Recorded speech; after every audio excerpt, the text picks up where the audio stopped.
name.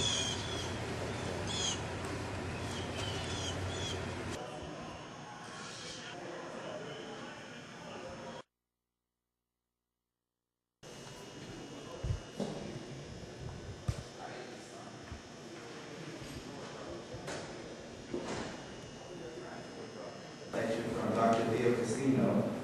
As a producer, composer, and songwriter, filmmaker, musician, vocalist, and actor, Mr. Casino has been in show business for 30 years.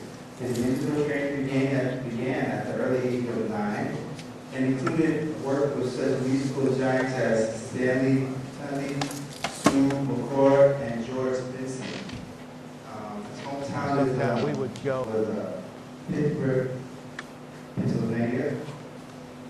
He received a full scholarship to the prestigious Howard University in Washington, D.C. He was the first jazz major in the United States and studied under John Bird and the great Quincy Jones.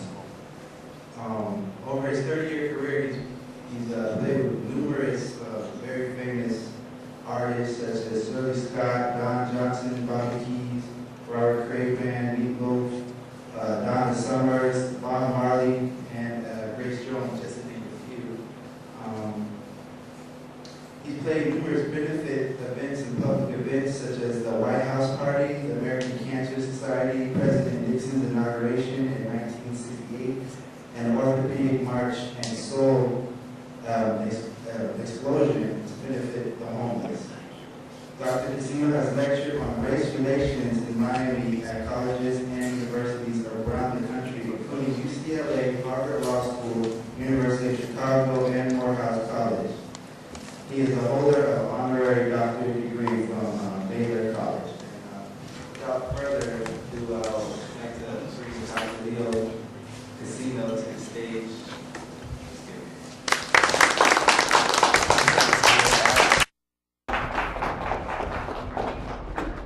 Thanks a lot, Brad.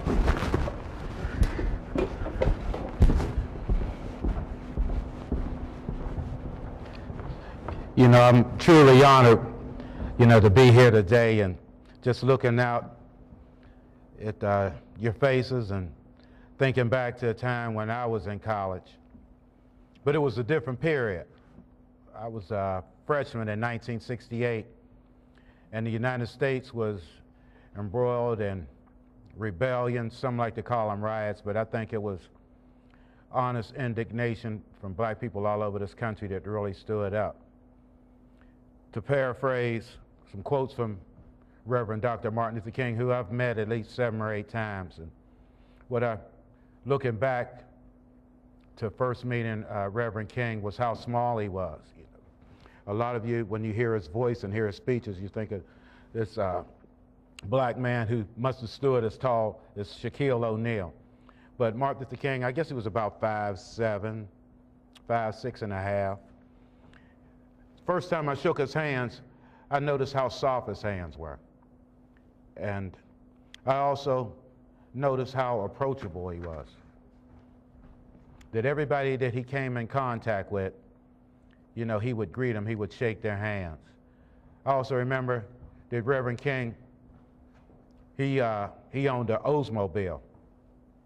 And when I go around to a lot of the churches in the inner city here in Miami, around the country, I see a lot of our black ministers driving around in Rolls Royces and Bentleys and having churches in the black community. And thinking back to the time when we had black men and women who were giants, who stood so tall, when we only had 1 or 2 black elected officials, but they were accessible. But now try to get one of our commissioners or one of our state representatives or senators, you'd be lucky if you get them on the phone, and you could never walk into their office. And to paraphrase Reverend King, there was a quote that he made that I think I'd like to share with you. Reverend King said, "Cowardice asks the question, is it safe? Expediency asks the question, is it political? Vanity asks the question, is it popular? But conscience asks the question, is it right? And there comes a time when we must take a position that is neither safe more popular. But we must take it because our conscience tells us it's right. Today, I want to take you back. I want you to walk back with me. Walk back with me to when I was a freshman in college in 1968. Before we go back, I want to also announce that I'm a candidate for the President of the United States. And thinking it over and talking to friends around the country, told me to run. I laughed myself. And it was really hard for me to even say that. But if you look at George Bush, the great-grandson of slave masters, and if you look at me, I'm the grandchild of a slave. My grandmother, Polly Watkins, she was born in 1862, and she lived in Jeffersonville, Georgia.